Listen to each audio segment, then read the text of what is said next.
시청자 여러분, 안녕하십니까? 1월 27일 수요일 JTBC 뉴스 아침엔 시작합니다. 광주 광산구의 비인가 교육시설 광주 TCS 국제학교에서 학생과 교직원 109명이 코로나19 확진 판정을 받았습니다. 대전의 비인가 교육시설에서 처음 시작된 IM 성교회발 집단 감염이 다른 지역으로 빠르게 번지고 있습니다.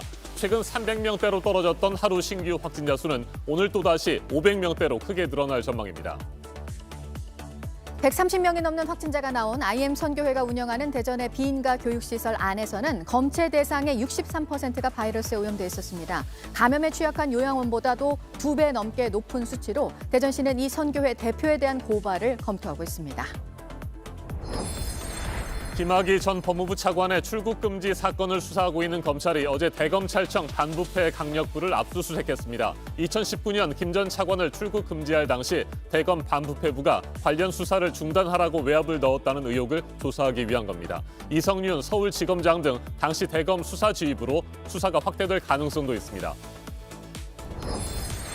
정의당 김종철 전 대표를 한 시민단체가 성추행 혐의로 경찰에 고발한 것을 두고 피해자인 장혜영 의원이 경솔한 처사라는 입장을 냈습니다. 자신이 원하지도 않은 제3자의 고발로 조사 과정 등에서 나타날 2차 가해를 감당해야 하냐며 강하게 반발했습니다. 다음 달부터는 자동차 회사가 제조 차량의 결함을 알고도 숨긴 사실이 드러나면 매출액의 3%에 해당하는 과징금을 내야 합니다. 특히 결함을 숨겼다가 사고가 나면 소비자가 입은 피해 5배까지 보상해야 합니다. 올해 여름으로 예정된 도쿄올림픽을 두고 비관적인 전망이 일본 안팎에서 잇따라 나오고 있는 가운데 미국 플로리다주가 도쿄를 대신해서 올해 올림픽을 개최하겠다고 나섰습니다. 플로리다주에 백신이 빠르게 보급될 것이라는 점을 강조했습니다.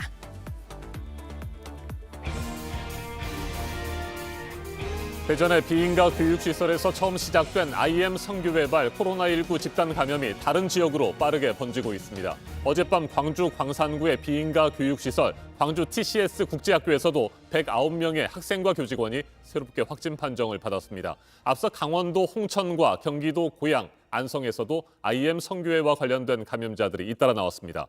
최근 조금씩 진정되는 것으로 보였던 3차 대유행이 최대 고비를 맞고 있습니다. 네, 어제 300명대로 발표가 됐던 국내 신규 확진자는 오늘은 500명대로 발표가 될 것으로 보입니다. 모레쯤 발표가 될 예정인 거리두기 조정 방안은 전국 곳곳으로 지금 이렇게 퍼지고 있는 이 선교회발 집단 감염까지 고려해서 검토가 될 것으로 보입니다. 첫 소식 임소라 기자입니다. 광주광역시는 어젯밤 긴급 브리핑을 했습니다. 안타까운 소식을 알려드리게 돼서 참으로 송구스럽습니다. 광주 코로나19 발생 이후 최대 규모의 집단 감염이 발생했습니다. 광주 TCS 국제학교에서만 109명의 확진자가 나왔습니다. 시는 학생과 교직원, 방문자 등 135명을 전수검사했습니다. 음성 판정을 받은 사람 가운데 12명에 대해서는 재검사가 진행 중입니다. 확진자 수가 더 늘어날 수도 있는 겁니다. 광주 TCS 국제학교 확진자 대부분은 만 6세부터 19세 사이의 미성년자입니다. 이 학교는 IM 성교회 관련 조직입니다. 전국에서 온 학생과 교직원 122명이 합숙 교육을 받았습니다. 절반가량은 다른 지역 출신입니다. 확진자들은 원래 살던 지역으로 이송돼 치료를 받습니다. 광주광역시는 비인가 교육시설 전체를 대상으로 전수검사를 실시하고 있습니다.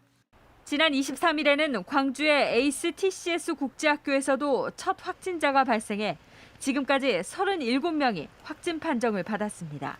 IM 성교회와 관련된 교육시설은 모두 4곳입니다. 광주광역시는 올 들어 지금까지 이들 시설을 방문한 사람들은 반드시 코로나19 검사를 받아야 한다고 당부했습니다. 코로나19 국내 신규 확진자 수는 IM 성교회발 집단 감염 사태가 잇따르면서 이번 주 다시 400명대를 넘어섰습니다. 오늘 0시 기준 신규 확진자 수는 500명대에 이를 것으로 예상됩니다. JTBC 임소라입니다.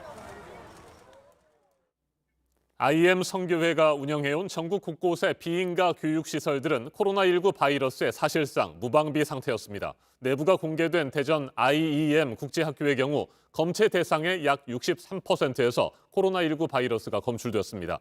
감염에 취약하다는 일반 요양원과 비교하면 배 이상 높은 수치입니다. 학생들이 생활했던 본관은 건물 전체가 바이러스에 오염돼 있었습니다. 정용환 기자가 보도합니다. 빨래가 널린 복도를 양옆으로 방이 있습니다. 방 안은 매우 좁습니다. 이런 방에 20명 가까이 생활하기도 했습니다. 방역당국은 학교 안에 코로나19 바이러스가 얼마나 퍼졌는지 검사했습니다. 검사 결과 바이러스가 지하 1층부터 5층까지 건물 전체에서 나왔습니다. 주로 이제 검출된 것을 보면 정수기, 화장실 문고리, 식당 테이블, 살균 수도기, 키보드, 강의실, 방충망, 교탁, 책상. 직접 조사한 질병청 관계자는 손이 닿는 모든 곳에서 발견됐다고 말했습니다.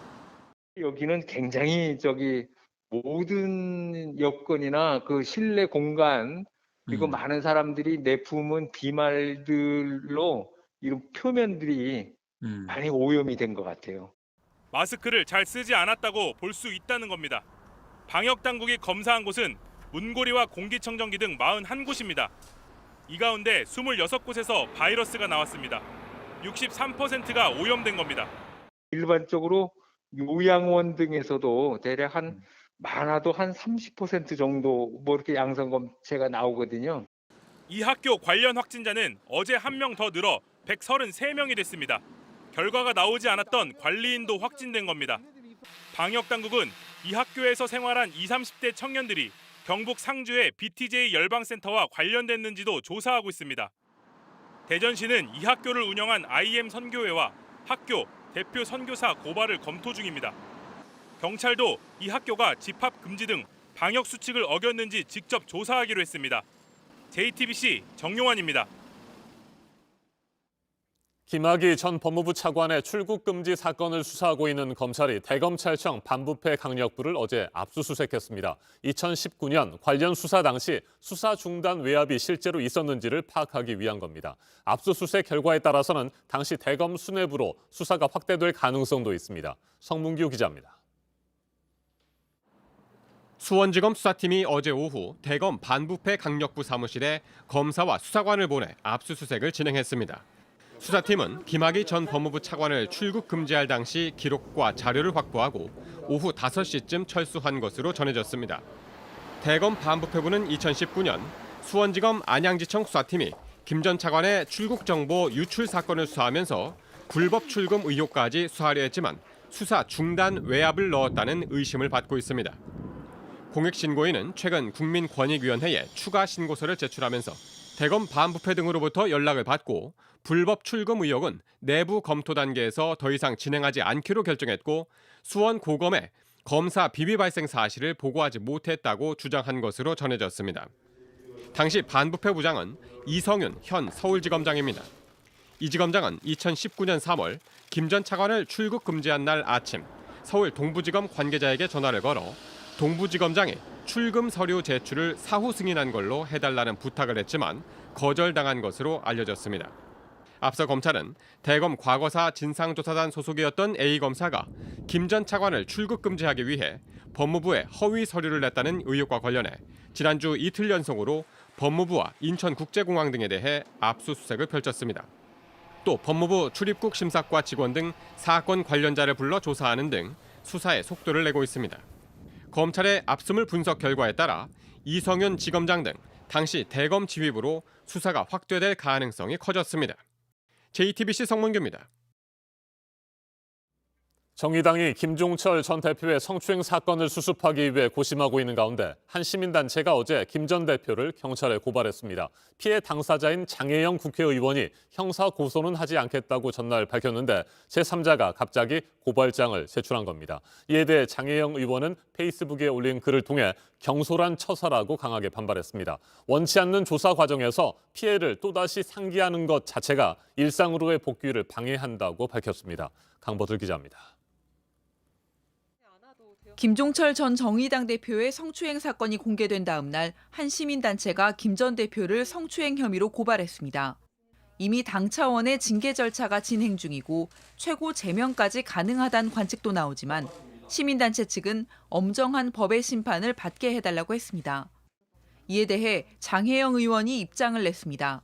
피해 당사자의 의사와 무관하게 사건에 올가 넣어 일상 복귀를 오히려 방해하는 부당하고 경솔한 일이란 겁니다. 왜 제3자 때문에 피해 조사와 그 과정에서 나타날 2차 가해를 더 감당해야 하느냐고 물었습니다. 사법 처리를 피해자의 의무처럼 여기는 것도 피해자다움의 강요라고 했습니다. 성범죄에 대한 친고죄 규정은 2013년 폐지됐습니다. 제3자도 가해자를 고발할 수 있게 됐습니다. 하지만 개정 취지가 스스로 피해를 주장하기 어려운 사건을 밝히고 가해자의 합의 종용을 막기 위한 것이었다는 점을 감안하면 이번 사건 고발은 옳지 않았다는 지적이 많습니다. 한편 정의당은 비상대책회의를 설치하고 사건 수습에 나섰습니다. 정의당의 부단한 노력에도 조직 문화를 바꾸지 못했습니다.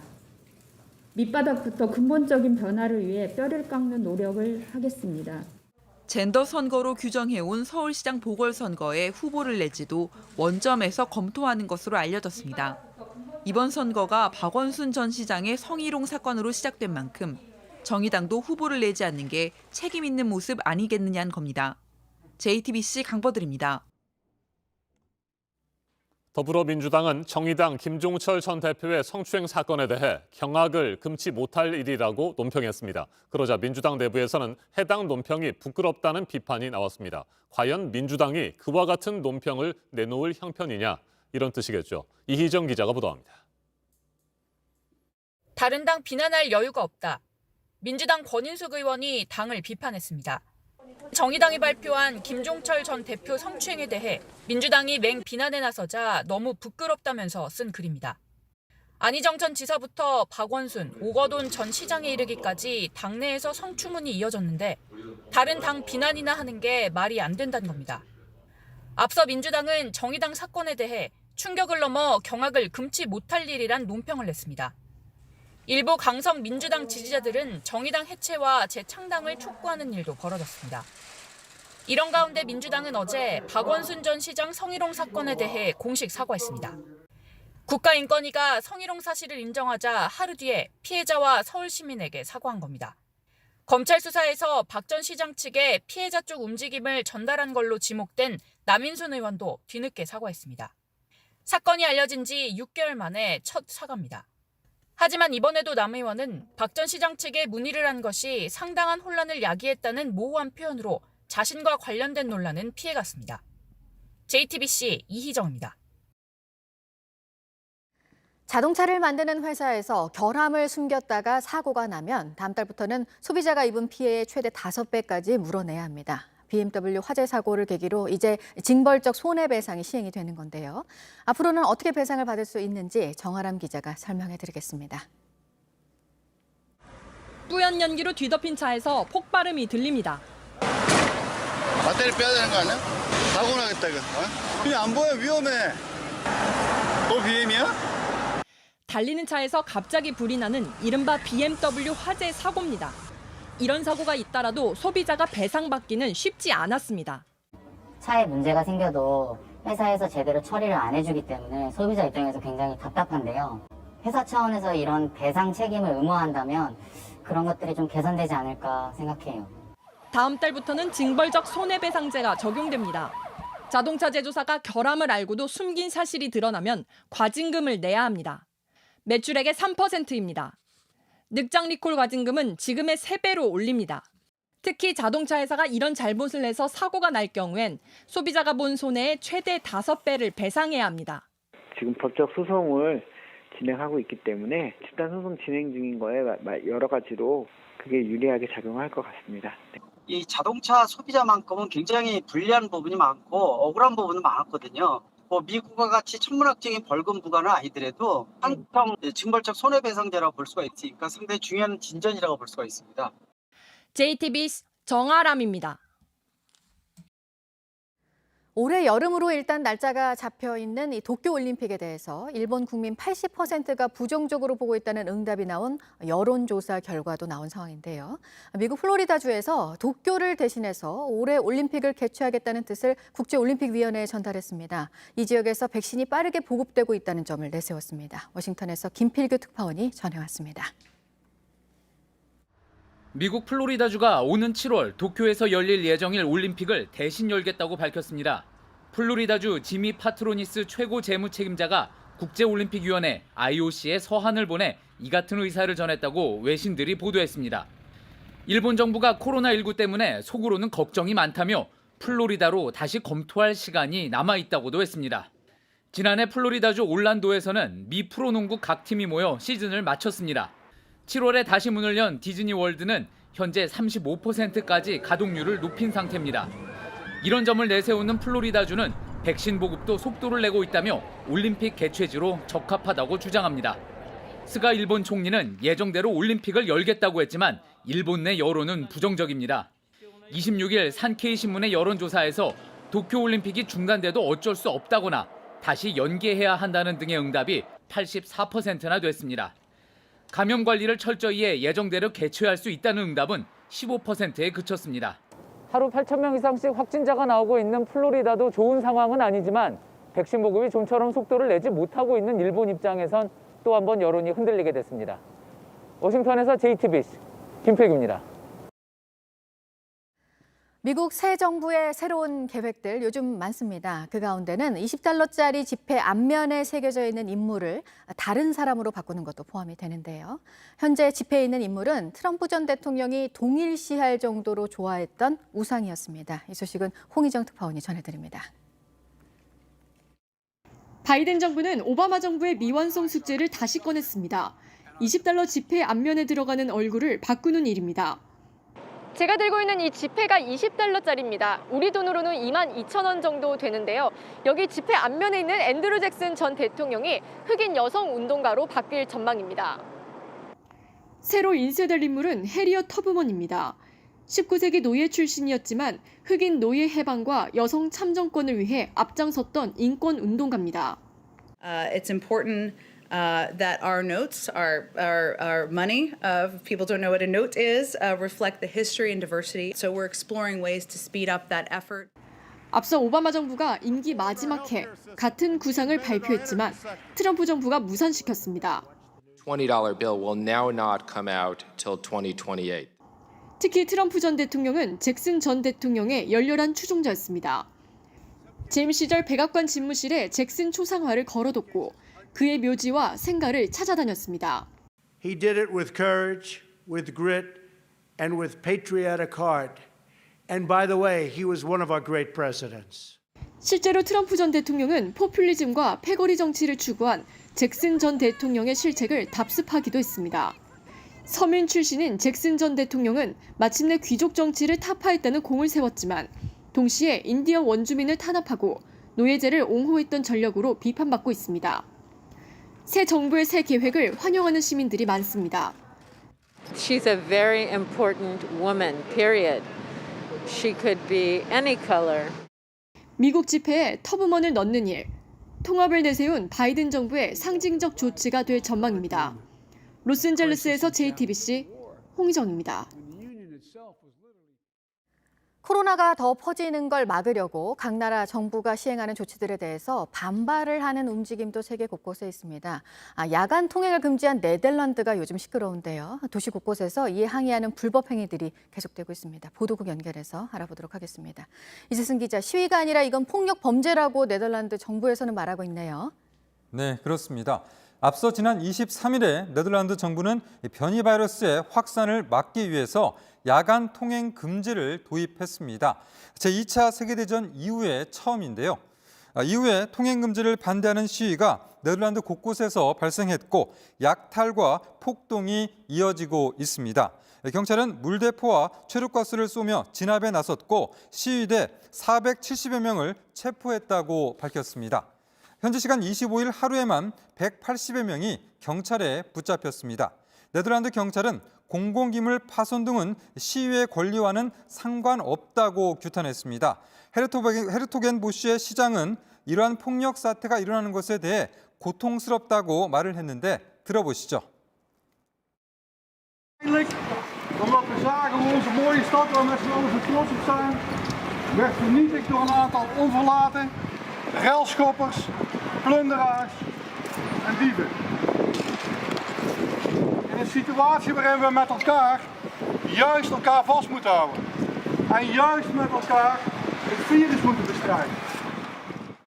네, 통행 금지에 반발해서 시작된 시위가 공공기물 파손과 상점 약탈로 변질되면서 이번 시위에 대해 강경한 자세를 취해야 한다는 목소리가 높아지고 있습니다.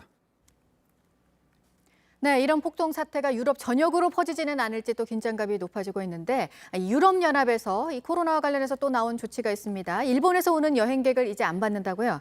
네, 유럽연합 EU가 일본에서 오는 여행객들을 받지 않을 계획이라고 블룸버그와 로이터 통신 등이 보도했습니다. 일본에서 코로나19 감염자가 증가한 데 따른 조치인데요. 이에 따라 여행객이 유럽을 방문할 수 있는 화이트 리스트에 들어가는 국가는 한국과 호주, 뉴질랜드, 싱가포르 등 7개 나라만 남게 됐습니다. 블룸버그는 익명의 EU 관계자의 말을 인용해서 여행객이 이 지역을 방문할 수 있는 국가 명단인 화이트 리스트를 업데이트하면서 대부분의 나라를 이 명단에서 제외하기로 했다라고 전했습니다. 지금까지 아침엔 지금 JTBC 이재승입니다. 이번에는 오늘 아침 체크해봐야 할 뉴스들을 분야별로 살펴보겠습니다. 먼저 정치 분야입니다. 문재인 대통령과 시진핑 중국 국가주석이 어젯밤 새해 들어 처음으로 전화통화를 했습니다. 두 정상은 내년 한중 수교 30주년을 앞두고 올해와 내년을 한중 문화교류의 해로 선포하고 양국 간 협력을 더 활성화하기로 뜻을 모았습니다. 시 주석의 한국 방문을 포함한 고위급 교류 활성화를 위해서도 긴밀하게 협력하기로 했습니다. 문재인 대통령이 박범계 법무부 장관 후보자에 대한 인사청문 경과 보고서를 오늘까지 송부해달라고 국회에 요청했습니다. 어제 법사위 회의에서 여야 의견차가 좁혀지지 않았고 오늘 법사위는 다시 청문 보고서 채택을 시도합니다. 야당의 반대가 계속되면 여당은 단독으로 보고서 채택을 추진할 방침입니다. 국민의힘 주호영 원내대표가 어제 취임 인사차 국회를 찾은 김진욱 초대 공수처장과 만나 살아있는 권력을 엄정하게 수사해달라고 당부했습니다. 공수처는 입법과 사법, 행정 어디에도 속하지 않는 별도 기구로 대통령 산하 기관이 절대 아니라며 독립적이고 중립적인 수사를 당부했습니다. 국제통화기금 IMF가 올해 우리나라 성장률 전망치를 올려잡았습니다. 직전보다 0.2%포인트 올린 3.1%로 봤습니다. 세계 경제 성장률에 대해서도 0.3%포인트 올린 5.5%로 전망을 했는데 백신은 개발이 됐지만 변이 바이러스 등 불확실성이 여전히 크다면서 회복의 강도는 국가별로 크게 다를 거라고 내다봤습니다. 문재인 대통령이 부동산 시장과 관련해서 특단의 대책을 마련하겠다고 했었죠. 주택 공급과 관련해서였는데 정부가 설 연휴 전 다음 달 초에 대책을 발표할 예정입니다. 서울을 비롯한 수도권에 20만 가구 정도를 공급할 것으로 알려졌습니다. 고병원성 조류 인플루엔자가 확산되면서 달걀값이 급등하고 있고 그래서 정부가 수입 달걀에 대해서 관세를 한시적으로 면제해 주기로 했었는데요. 미국산 달걀이 이번에 긴급 수송이 돼서 국내 입찰이 진행이 됐습니다. 곧 시중에 나올 것으로 보입니다. 계속해서 사회 분야 뉴스입니다. 불법 현수막 줄에 걸려 사람이 다친 경우 현수막 설치자에게도 배상 책임이 있다는 판결이 나왔습니다. 지난 2019년 대구에서 초등학생이 현수막 줄에 걸려 넘어지면서 다친 사건에 대해 국민건강보험공단이 제기한 소송에서 법원은 현수막 설치자에게 치료비 50% 상당의 손해배상 책임이 있다고 판결했습니다. 20대 남성을 모텔로 유인해 폭행하고 금품을 빼앗은 20대 남성 2명과 10대 여성 4명이 경찰에 붙잡혔습니다. 어제 새벽 채팅 애플리케이션을 통해 조건 만남을 하자며 인천시의 한 모텔로 남성을 유인한 뒤 폭행하고 현금과 휴대전화를 빼앗아 달아난 혐의입니다. 프로포폴을 불법 투약한 혐의로 지난해 9월 징역 8개월의 실형을 선고받고 구속된 최승석 전 애경개발 대표가 보석으로 풀려났습니다. 법정 구속된 지 138일 만입니다. 재판부는 보증금 3천만 원 납부와 거주지 제한, 여행이나 출국 전 사전 신고를 조건으로 붙였습니다. 경남 창녕군이 우포 따오기를 지키기 위한 비상근무에 들어가는데요. 고병원성 조류 인플루엔자가 이 지역에서도 나오면서입니다. 따오기 보건센터 외부인 출입을 전면 차단하고 방역을 강화했습니다. 조선시대 전주를 둘러쌌던 전주부성 성벽 일부가 전주 옛 도심에서 발굴이 됐습니다. 시는 용지를 매입해서 전라감사 조현명이 쌓은 성곽을 복원할 예정입니다. 한국계 미국인 작가가 한국 전래동화에서 영감을 받아 쓴 동화책이 아동 청소년 문학계 노벨상이라고 불리는 뉴베리상을 받게 됐습니다. 테이 켈러 작가인데요. 할머니의 옛날 이야기로 과거를 공유하고 미래를 만들어갈 수 있음을 배운다고 심사위원단은 설명했습니다. 국회 안에서 성평등 문화를 만들겠다는 자문기구 성평등자문위원회가 오늘 정식 출범을 합니다. 여성인권운동가로 위원장으로 내정된 이미경 전 민주당 의원을 포함해서 위원들을 오늘 위촉할 예정입니다. 지난해 총선에서 재산신고 고의 누락 의혹을 받고 있는 조수진 국민의힘 의원에 대해서 1심 선고가 오늘 나옵니다. 검찰은 당선 무효형에 해당하는 벌금 150만 원을 부여했습니다.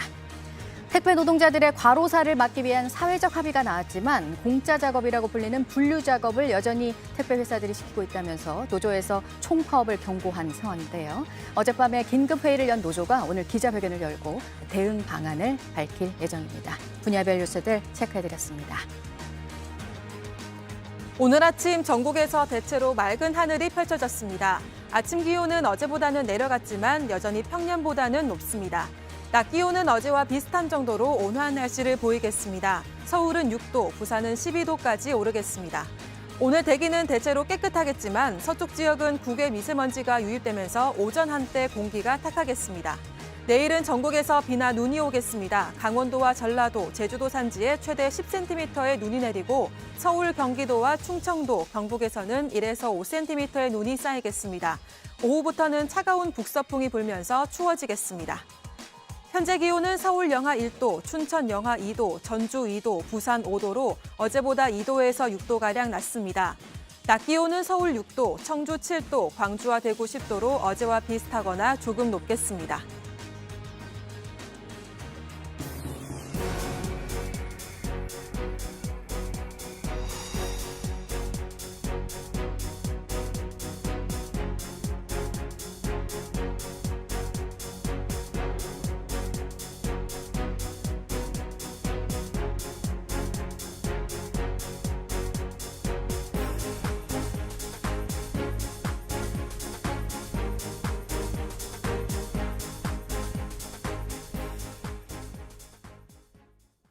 고속도로에서 차량이 역주행하는 일이 일어났습니다. 운전자는 만취한 상태로 15분 동안 반대 방향으로 달렸습니다.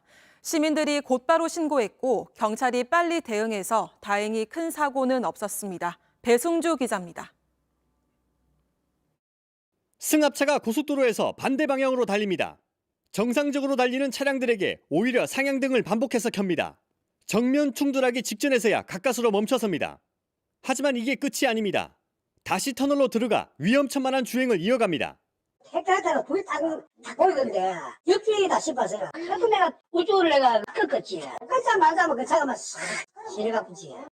그젯밤 11시 반쯤 신대구 부산고속도로 대구 방향 밀양 나들목 인근에서 벌어진 일입니다. 신고가 빗발쳤습니다. 경찰은 고속도로 양쪽 입구를 모두 막았습니다. 역주행하는 승합차의 위치를 찾았습니다. 10여 분 뒤 30대 A씨를 검거했습니다. 면허 취소 수준의 만취 상태였습니다. 검거되기 전까지 A씨는 15분간 13km를 거꾸로 달렸습니다. 그 운전자는 자기가 정상적으로 주행을 하고 있었고 상대방 차량들이 오히려 역주행을 하고 있다는 인식을 가졌다고 합니다. 다행히 다친 사람은 없었습니다. 경찰이 검거 장소 3km 전부터 정상 운행하는 모든 차량의 서행을 유도한 겁니다. 순찰차가 의도적으로 지그재그 운전을 하며 정체를 유발하는 이른바 트래픽 브레이크를 했습니다. 밀양 시내에서 술을 마시고 운전대를 잡은 A씨는 밀양 IC 입구가 아닌 이곳 출구로 들어간 것으로 파악됐습니다. 경북 청도로 가려다 잘못 들어간 겁니다.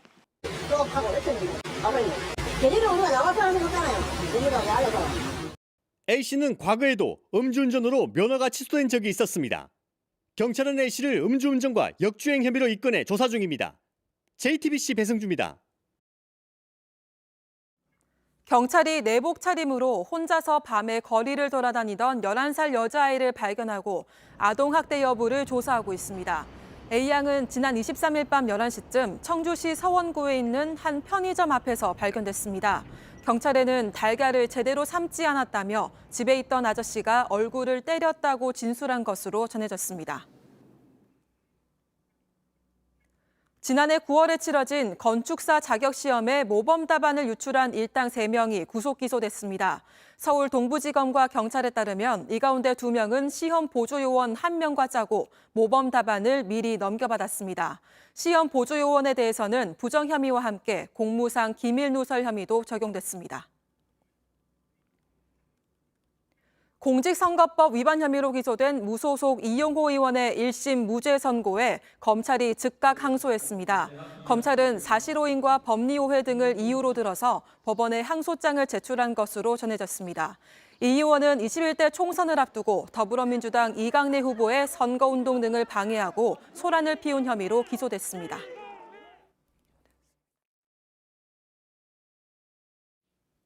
아침엔 세계 시간입니다. 인도에서 농민 시위가 2달 동안 이어지고 있습니다. 어제는 인도 주요 국경일인 공화국의 날에 맞춰 대규모 트랙터 시위가 펼쳐졌습니다.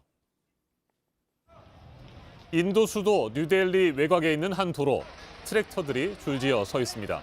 지난해 9월 통과된 농업개혁법에 반대하는 농민 수천 명이 대규모 트랙터 시위를 벌인 겁니다. 시위는 점차 격렬해졌고 농민들은 차단벽을 부수고 시내로 진입했습니다. 일부 시위대는 뉴델리의 대표적인 유적지 레드포트에 올라가 국기 개양대 인도 농민조합 깃발을 내걸었습니다. 이들은 지난해 11월부터 지방에서 상경해 뉴델리 인근에서 숙식을 해가면서 시위를 계속하고 있습니다. 노숙까지 불사했고 그 과정에서 지금까지 20명 넘는 농민이 추위와 교통사고 등으로 목숨을 잃었습니다. 경찰은 최루탄을 쏘면서 강경 진압에 나섰습니다. 곳곳에서 격렬한 충돌이 빚어졌습니다. 트랙터가 뒤집어졌고 농민 1명이 사망했습니다. 인도 정부는 농업개혁법을 통해 농산물 판매와 유통에 민간 기업을 끌어들여 경쟁력을 높이겠다는 구상입니다. 하지만 농민들은 오히려 시장 불안정성이 커질 수밖에 없고 자신들의 수익이 급감할 것이라며 농업개혁법 완전 폐지를 촉구하고 있습니다. 정부가 농민들과 수차례 협상에 나섰지만 타협점을 찾지 못하고 있습니다. 시위에 참가한 인도 농민의 말 직접 들어보시겠습니다. कानून वापस नहीं तो घर वापस नहीं जब तक कानून वापस नहीं होंगे हम यहीं रहेंगे जो 농민 시위가 벌어지고 있던 바로 그 시간 뉴델리 시내에서는 나렌드라 모디 총리가 참석한 가운데 공화국의 날 기념 행사가 성대하게 진행됐습니다. 인도 헌법의 발효를 기념하는 날로 우리나라 제헌절과 비슷한 주요 국경일입니다. 농민들은 시위 효과를 극대화하기 위해서 국경일에 맞춰 대규모 트랙터 시위를 벌인 것으로 분석됩니다.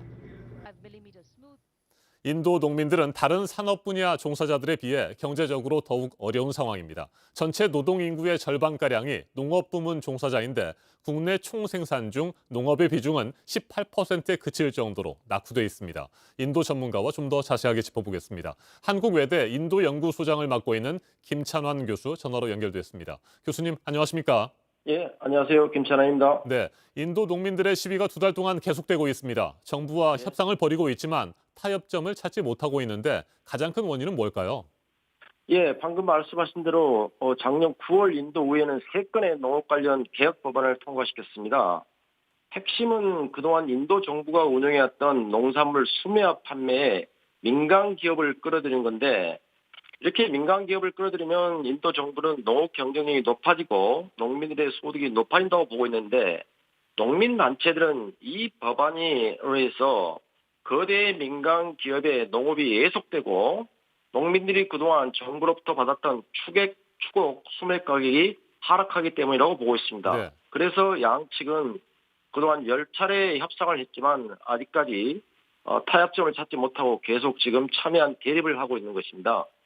네, 인도 현지 언론과 외신들은 이번 시위가 제대로 해결되지 못한다면 모디 총리 정권에 큰 타격이 될 것이다. 이렇게 전망하고 있습니다. 교수님은 어떻게 보세요? 네, 그렇습니다. 이번 농민 시위가 장기화된다면 분명 모디 총리가 이끄는 BJP 연정에 타격이 될 것입니다. 사실 이미 지금 BJP 연정 내에 속한 시로마니 아칼리라다는 이미 이번 농민 시위를 지지하면서 탈당을 했거든요. 네. 그래서 이렇게 농민 시위가 장기화되면 분명 모디 정권에 타격이 될 건데 특히 나렌드라 모디 총리는 경제 개혁의 아이콘으로 지지를 받고 있는 총리입니다.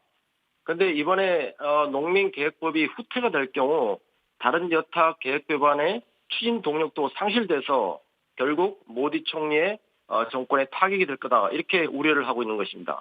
자, 그런데 지금 인도에서는 코로나19로 인한 경제난도 매우 심각한 상황입니다. 지난해 경제 성장률이 마이너스 7.7%를 기록했고요. 1980년 이후 첫 마이너스 성장을 기록했는데 인도 경제의 돌파구는 있을까요?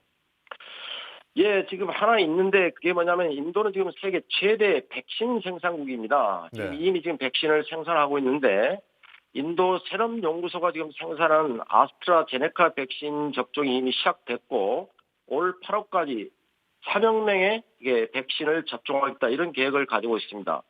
또한 인도 정부는 이런 세럼 연구소가 생산한 백신을 이미 브라질이나 모로코에 지금 상업 수출을 시작했습니다. 더 나아가서 올 2월 1일에 지금 인도 정부는 연방정부 예산을 발표할 계획이 되어 있습니다. 이 예산안에 인도 정부는 경기 부양을 위한 대대적인 경기 부양책을 쓸 것으로 보고 있습니다. 네.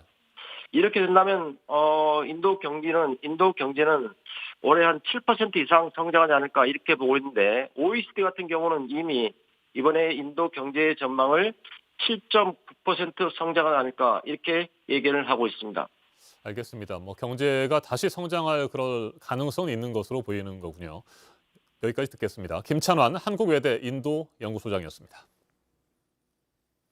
외신들은 인도 정부가 농업개혁법을 통과시키는 과정에서 정작 농민들과는 전혀 의견 조율을 하지 않은 것이 최고의 패착이라고 지적했습니다. 문맹자가 많고 조직력이 떨어지는 농민들을 인도 정부가 얕잡아 봤다는 분석도 나옵니다. 경제 전문지 포브스는 인도에서 농업을 제외하면 선택할 일자리가 거의 없는 상황에서 농촌을 개혁하려는 정부의 어설픈 시도가 이번 사태를 야기했다고 지적했습니다. 지금까지 아침 현색이었습니다.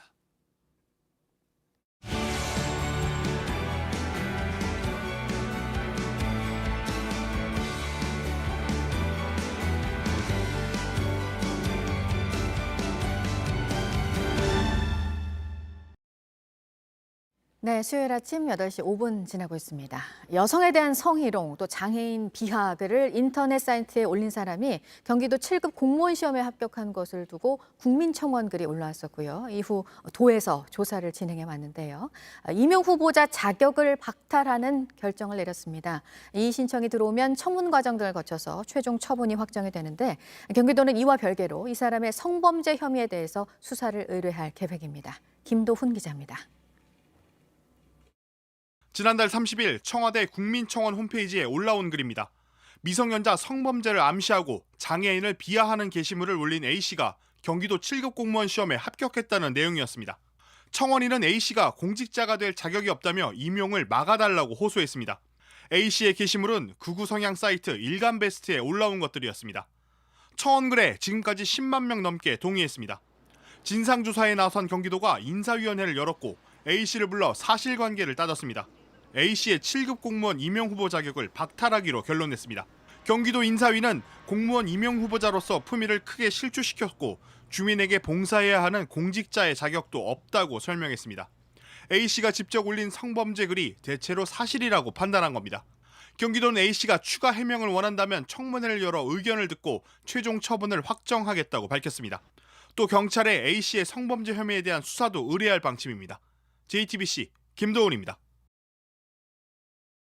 네, 한참 이슈가 됐던 사건이었죠. 이른바 햄버거병에 걸린 피해자들 소식이었는데요. 오염됐을 가능성이 있는 패티를 맥도날드에 납품한 혐의를 받는 업체 임직원에게 1심에서 징역형의 집행유예가 선고가 됐습니다.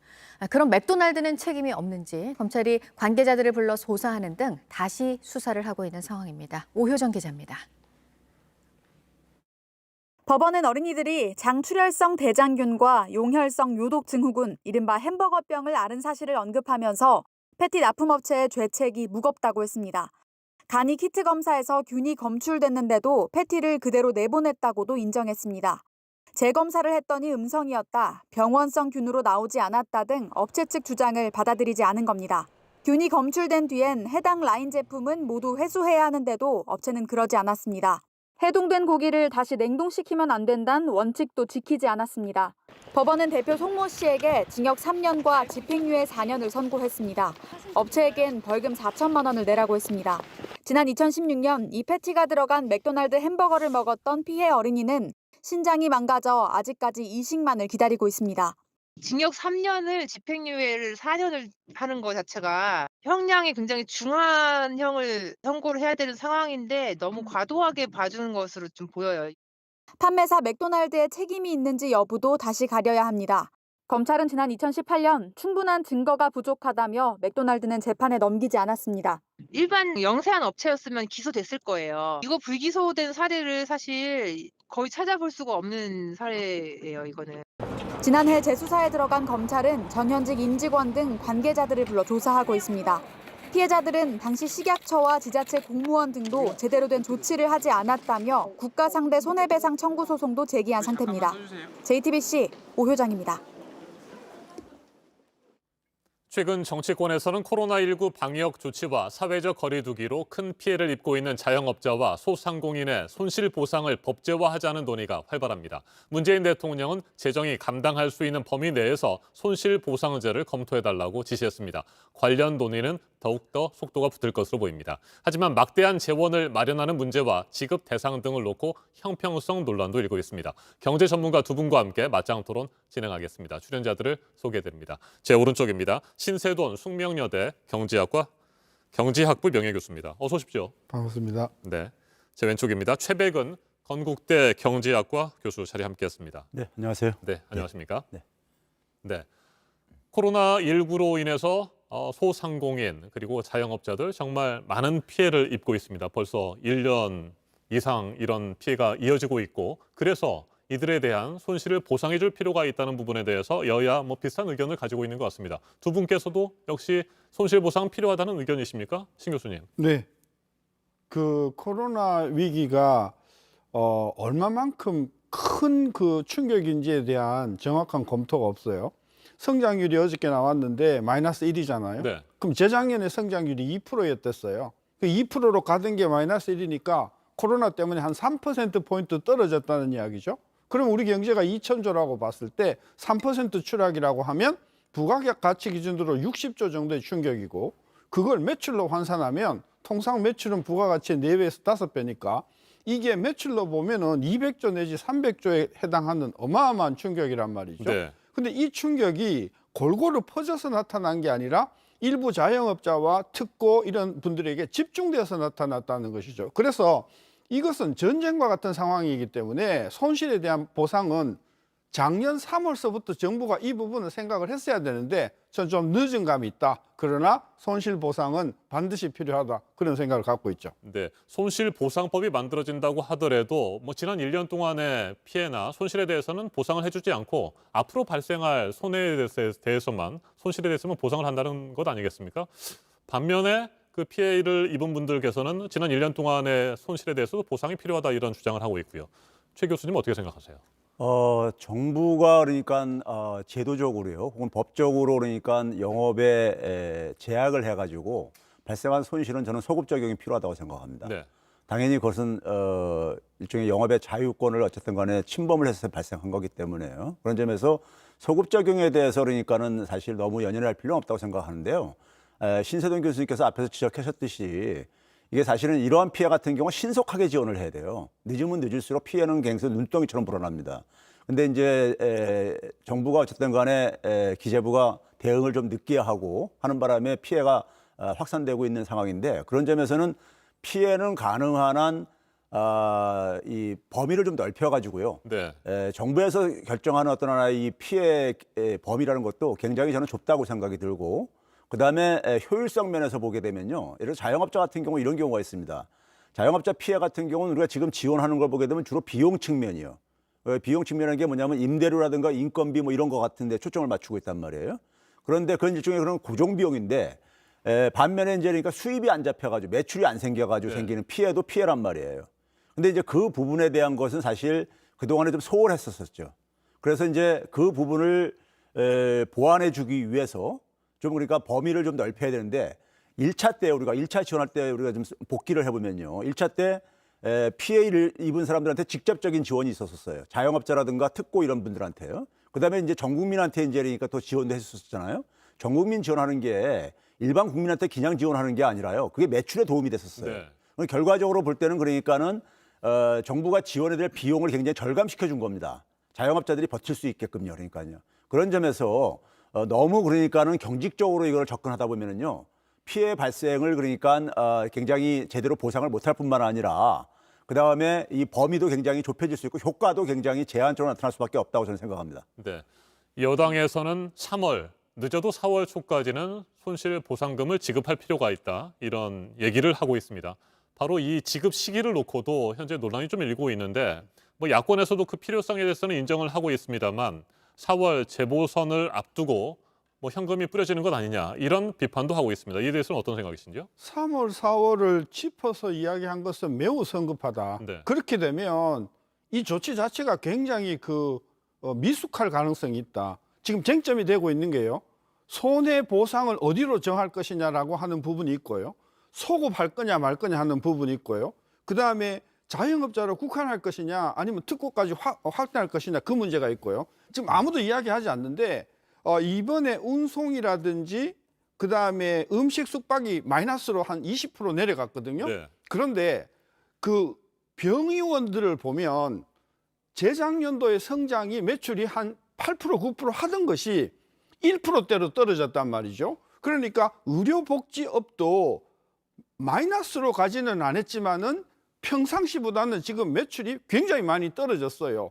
그분들은 그 매출이 떨어진 것에 대한 보상을 해줘야 되냐 말아야 되냐 이런 쟁점들이 많거든요. 네. 저는 그래서 일단 소급을 하고 조금 늦게 주더라도 주는 원칙과 대상과 그 피해 보상의 범위를 정확하게 좀 정한 다음에 그게 뭐 6월이 되든 7월이 되든 그건 중요하지 않다고 생각합니다. 3월, 4월 달에 주기 위해서 서둘러 하다 보면은 빠지는 분이 있고 또 안 받아도 되는 분이 받는 경우도 있고 하기 때문에 이번에는 좀 확실하게 제도적으로 이런 재난에 대한 어떤 법제가 만들어지는 것이 바람직하지 않은가 그런 생각인 거죠. 네, 매번 두 분께서 좀 다른 의견들을 밝히셨는데 오늘은 일단 두 가지 점에 대해서는 같은 생각을 가지고 계시는 것 같습니다. 첫 번째, 잠깐만요. 제가 정리를 좀 해보겠습니다. 지난 1년 동안의 손실에 대해서도 소급해서 보상을 할 필요가 있다는 부분에서 같은 의견을 가지고 계시고요.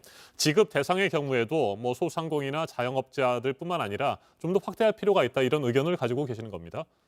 맞는 거죠? 저는 근데 이제 신 교수님 지금 두 번째 말씀하신데 약간 좀 의견의 차이가 있는데요. 지금 여당의 국회의원들이 몇 가지 법안을 이제 발의를 하면서 준비 작업을 해왔던 것들이 있어요. 제가 그 정보를 알고 있는데. 근데 사실은 상당히 세밀하게 지금 준비를 하고 있는데 기재부가 굉장히 소극적이었었어요. 그래서 사실 이건 좀 그러니까 시간을 가지고 이렇게 접근해야 된다는데 저는 정반대입니다. 네. 이건 신속하게 접근해야 돼요. 아하. 예를 들면요. 우리가 코로나 충격이 딱 터졌을 때 자영업자를 예를 들어 볼게요. 자영업자 같은 경우 어떻게 대응을 하냐면은 일단은 대출 가지고 좀 이제 그러니까 시간을 좀 이제 벌으려고 합니다. 네. 근데 이제 그게 지속이 되면서 어떻게 하겠습니까요? 자기랑 그러니까 가족같이 지냈던 직원도 그러니까 해고를 할 수밖에 없죠. 나중에 그러니까 좀 장사 잘 되면 다시 채용하겠다 이렇게 하면서요. 근데 또 그게 시간이 길어지면서는 폐업까지 합니다. 제가 이게 동네에서 봤던 하나의 현상들인데요. 그러면 그렇게 되게 되면 어떤 일이 생깁니까요? 직원이 그러니까 실업자가 되고 자영업자도 실직을 하게 되죠. 그러면은 정부가 어떻게 대응을 합니까? 대개가요? 단기 공공 일자리를 그러니까 또 만들어서 또 이제 네. 지원을 할 게 아닙니까? 근데 그 비용이 사전적으로 그러니까는 지원을 하는 것보다도 훨씬 더 많이 들어가더라 이거예요. 실제로 보게 되면 1차부터 4차 추경까지 일자리 관련이라든가 아니면 사회 안전망 관련 예산이요. 한 16조 정도가 편성이 됐어요. 근데 1차 지원 때 그러니까 12조 2천억 원이 전 국민 지원한테 배정됐었습니다. 그러니까 훨씬 더 그러니까 비효율적이라 이거죠. 비효율적이라. 그래서 우리가 흔히 경제학계에서 우리가 일반적으로 동의하고 있는 게 있는데 뭐냐면요. 어떤 커다란 충격이 위기가 발생했을 때 나타나는 그 손실이 사전적인 그러니까 예방을 하는 것이 훨씬 더 비용이 적게 들어간다. 이거는 컨센서스가 이루어지고 있는 부분이에요. 그런 점에서 저는 신속하게 필요하다고 생각이 들고 그래서 국힘당의 김종인 위원장 같은 경우도 행정재정명령을 발동을 해서 100조 정도 구하자. 물론 저는 예산 조정은 반대를 합니다. 네. 추가 예산이 확보가 필요하다고 생각하는 사람인데 근데 이거는 그러니까 긴급하게 그러니까 가능한 한 빠를수록 효율성 면에서도 굉장히 그러니까는 더 효과가 더 크다는 것을 우리가 인지를 하고는 접근을 해야 되는데 기재부가 그동안에 너무 그러니까 여기에 대해서 소극적이었었습니다. 재정 사용하는 것 자체를 굉장히 부정적으로 생각하고 있는 이런 관료 조직이다 보니까는 그래서 그렇지 지금 국회에서는 민주당 같은 경우는 지금 그러니까 굉장히 준비가 돼 있고 그리고 거기에 대해서 그러니까는 기재부만 그러니까 협조를 하게 되면 바로 저는 출발할 수 있는 상황이라고 생각합니다. 네, 그러니까 4월 재보선 직전에 손실 보상금을 지급하는 것이 선거용이다. 뭐 이런 비판도 있지만 그런 거에 연연하지 말고 최대한 빨리 지원하는 것이 필요하다 이런 생각이신 거군요. 아니 지금 그러니까 우리가 네. 선거가 있다고 해가지고요. 이런 위기를 그러면 그냥 방치하게 되면은 그러면 어쩌자는 얘기입니까, 그러면? 그럼 선거 때문에 그러면 그 선거 끝나고 난 다음에 만약 하게 된다면 그 자영업자들 그러니까 더 폐업하는 거 그냥 그러니까 용납을 해야 된다는 얘기입니까? 그 사람들이 그러니까 폐업하고 난 다음에 지원해줘 봤자요. 지원해줘 봤자 그거 다시 그러니까는 가게를 다시 열 수 없습니다. 네. 한번 폐업하고 나면요. 네, 신 교수님은 언제쯤 지급하는 것이 적절하다고 보세요? 이번 위기는 빠르면 빠를수록 선제적으로 그리고 충분히 지급하는 것은 저는 맞다고 봐요. 작년 3월, 4월 달에 이미 했었어야 돼요. 못했어요. 이제 이번에 늦게나마 법안으로 만들자는 거잖아요. 그럼 법안으로 만들 때는 좀 우리가 좀 꼼꼼하게 따져보자는 거죠. 저도 충분히 최백운 교수의 말에 동의를 하면서도 그렇게 3월, 4월에 서둘러 주다 보면 못 받는 사람이 생긴단 말이에요. 네. 덜 받는 사람이 생기거든요. 이런 분들이 굉장한 그 사회적인 마찰을 가져올 수가 있단 말이죠. 우리가 지난번 1차 재난지원금에 처음에 정부의 생각은 뭐였어요? 국민건강보험료 기준으로 하위 70%만 하겠다고 했다가 난리가 났지 않습니까? 저는 그래서 아까 최 교수님께서 지금 국회의원들이 이 부분을 상세하게 검토를 했다고 하면 이미 청와대 보고가 됐었어야 되고 청와대에서 지난번에 문재인 대통령이 이야기하실 때 상세하게 검토해보라 하실 것이 아니라 청와대에서는 이렇게 결정했으니 이것을 당정협의를 통해서 입법화해 주십시오. 이렇게 나와야 되는데 문재인 대통령께서도 어제 말씀이 이러한 제도를 재정의 범위 내에서 좀 마련해 주십시오라고 한 것을 보면 국회의원 단계에서는 안이 마련되었을지 몰라도 청와대까지는 교감이 안 됐다. 네. 그렇다고 하면 좀 더 신중하게 법을 만들 필요가 있다. 그 이야기인 거죠. 네, 신속하게 지급할 필요가 있지만 신중하게 빠지는 대상자들이 없도록 또 잘 준비를 해야 된다 이런 말씀이신 것 같습니다. 자, 그다음 주제로 한번 좀 넘어가 보도록 하겠습니다. 결국에는 돈 아니겠습니까? 손실 보상금을 지급하기 위해서는 정말 막대한 돈이 필요한데 과연 그럴 만한 재정적인 여유가 있느냐? 여유가 없다고 하더라도 계속해서 뭐 국가 채무로 이 돈을 마련하는 것이 옳은 일이냐 이런 부분에 대한 논란이 있는 것 같습니다. 통계를 좀 찾아보니까요. 지난해의 경우에 4차 추경이 있었고요. 846조 9천억 원 정도의 채무가 발생을 했습니다. GDP 대비 국가 채무 비율은 43.9%까지 올라갔고요. 역대 최고입니다. 이에 대해서 어떻게 생각하십니까? 아마 이 부분은 신 교수님하고 거의 생각이 같을 거라고 저는 생각하는데요. 유추하는데 지난해 우리가 추경을 그렇게 많이 편성하면서도 국가 재정에서 우리가 일반 사람들이 놓치고 있는 게요. 기재부가 하도 이제 국민들을 겁박하다 보니까 놓치고 있는 게 국가 채무는 개인 채무와 굉장히 성격이 다른 부분이 있습니다. 국가 채무는 정부 채무라는 건 일종의 보게 되면 채권을 발행했을 때 그 채권이 그러니까 만기가 돌아왔을 때요. 소위 우리 시중에서 얘기하는 건 돌려막기를 할 수 있습니다. 네. 원금은 그러니까 다시 이제 그러니까 재발행을 해서 막을 수가 있고요. 결국은 이자 비용이에요. 근데 이자 비용이 지난해 같은 경우에요. 일부 언론들에서 그러니까 20조가 넘었다 막 이런 식으로 보도를 했어요. 근데 우리가 20조 자체가 중요한 게 아니라 부채도 그러니까 GDP 대비가 중요하듯이 이자 비용도 마찬가지입니다. GDP가 증가하면은 국가 재정 수입도 증가하기 때문에요. 그러니까 GDP 대비로 보게 되면 1.1%예요. 제가 계산해 보니까요. 그럼 과거 우리가 이런 재난 위기가 없었던 박근혜 이명박 정부 때 보게 되면요. 1.1에서 1.2%였어요. 이거예요. 그런 점에서 그러니까는 여전히 그러니까 지금 그러니까 재정에 부담이 안 된다는 거. 일본이 국가 채무가 260%가 넘음에도 불구하고 견디는 이유가요. 그 이자 비용이 계속 오히려 하락하고 있습니다. 네. 이자가 0%다 보니까 국채 이자가요. 두 번째는 뭐냐면요.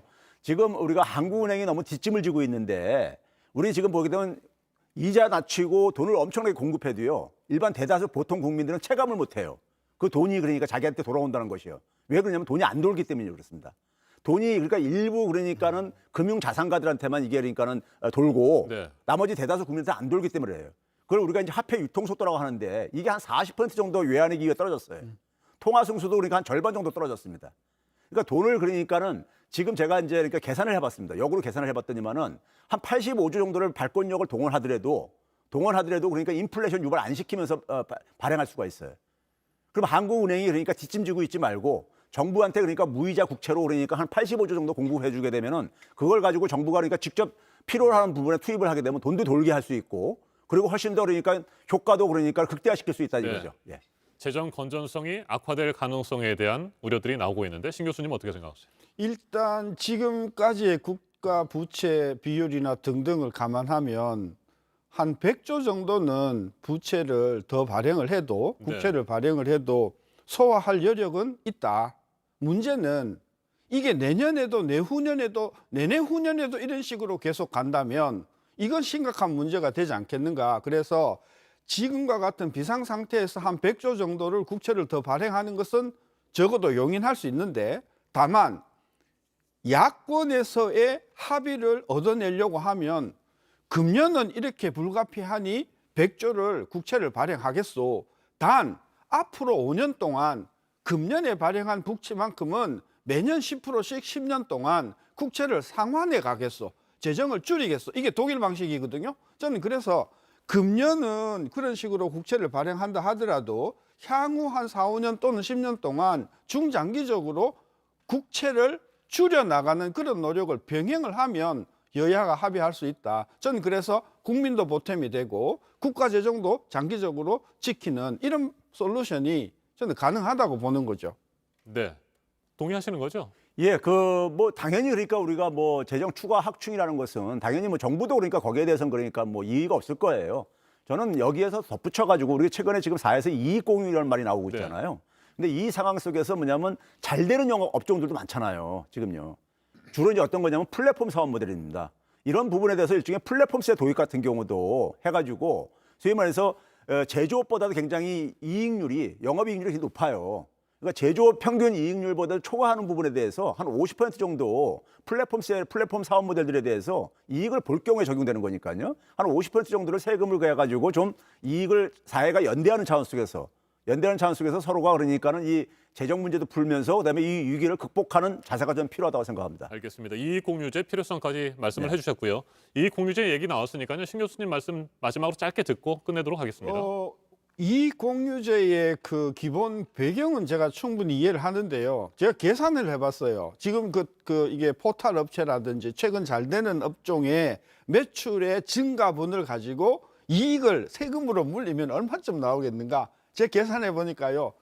많이 잡아도 1조, 2조 수준에 넘어가지 않습니다. 네. 따라서 이익공유제는 굉장히 멋있는 슬로건이긴 하나 지금과 같은 코로나 위기에 실질적인 도움이 되는 재정적인 어떤 그런 금액은 나오지 않기 때문에 별로 실효성 없는 저는 정치적인 공방에 그칠 가능성이 크다고 보는 거죠. 네, 정부는 현재 코로나19 피해를 그나마 어느 정도라도 보상하기 위해서 손실보상법과 이익공유제, 사회연대기금법이라는 상생연대 3법을 준비하고 있습니다. 좀 더 신중하게, 너무 성급하게 서두르지 말고요. 차분하게 준비를 해서 형평성 논란이라든지 또 선의의 피해자가 발생하지 않도록 잘 준비를 좀 해줬으면 하는 그런 바람입니다. 오늘 마지막 토론 여기서 마무리하도록 하겠습니다. 신세돈 숙명여대 경제학부 명예교수, 최백은 건국대 경제학과 교수와 함께했습니다. 토론 잘 들었습니다. 네, 감사합니다.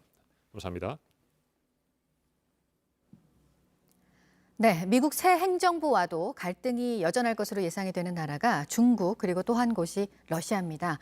바이든 미국 대통령이 푸틴 러시아 대통령과 취임 이후 첫 통화를 했다는 소식인데요. 보도국 연결해서 알아보겠습니다. 서로 같은 목소리를 낸 부분도 있고 기싸움도 있었던 것으로 전해졌습니다. 핵 관련 협정에 대해서는 합의가 됐네요. 네, 그렇습니다. 미국과 러시아 간 정상 통화는 조 바이든 미국 대통령 취임 이후에 처음으로 이루어진 건데요. 앞서 미국과 러시아 실무진이 핵 통제 조약, 이른바 뉴스타트를 연장하는 문서를 교환했고 이어서 두 정상이 전화 통화로 이를 확인한 겁니다. 미국이 러시아 측에 기간을 2026년 2월 5일까지 5년 연장하자고 제안을 했고 러시아 외무부가 이 제안을 수용했습니다. 미국과 러시아 핵 통제 조약 뉴스타트는 지난 2011년 2월에 발효가 됐고 10년 기한이었습니다. 미국과 러시아가 각각 핵 탄두수를 1,550개 이하로 하고 대륙간 탄도미사일과 잠수함 발사 탄도미사일 또 전략 폭격기 등을 700기 이하로 줄이는 내용을 담고 있습니다. 네, 그리고 소프트뱅크 창업자 손정희 회장이 회장직에서 물러난다는 소식도 있네요. 네, 소프트뱅크는 손정희 회장이 물러나고 미야카와 주니치 부사장이 오는 4월에 사장 겸 CEO로 승진한다고 발표했습니다. 손 회장은 창업자 이사 직책으로 물러나게 됩니다. NHK는 이번 인사가 세대 교체와 사업 확대를 위한 조치라고 전했습니다. 소프트뱅크는 앞으로 5G와 인공지능, 자율주행 등의 분야를 중심으로 사업을 확대할 전망입니다. 일본 언론은 손 회장이 3월로 예정된 야후 재팬과 라인 합병을 앞두고 자리에서 물러날 타이밍이라고 판단한 것 같다고 전했습니다. 이어서 정은경 질병관리청장이 코로나19 검사 결과 음성 판정을 받았다는 소식입니다. 코로나19에 확진된 직원과 접촉해서 검사를 받았던 권덕철 보건복지부 장관이 어제 오후에 음성 판정을 받았고 정은경 질병관리청장도 음성 판정을 받았다는 소식이 조금 전에 전해졌습니다. 지금까지 아침 현지금 JTBC 이재승입니다. 오늘 전국이 대체로 맑겠고 평년보다 온화한 날씨가 이어지겠습니다. 미세먼지는 대체로 깨끗하겠지만 경기도와 충청도, 전북에서는 오전 한때 나쁨 수준을 보이겠습니다. 낮 기온은 서울 6도, 청주 7도, 광주와 대구 10도로 어제와 비슷하거나 조금 높겠습니다.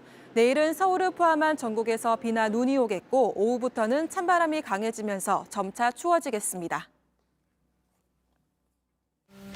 아침엔 뉴스워치, 오늘 하루 관심을 가지고 지켜봐야 할, 기억해야 할 뉴스 끝으로 정리해드립니다.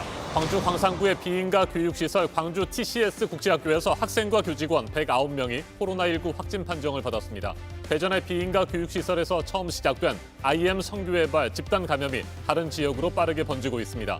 최근 300명대로 떨어졌던 하루 신규 확진자 수는 오늘 또다시 500명대로 크게 늘어날 전망입니다.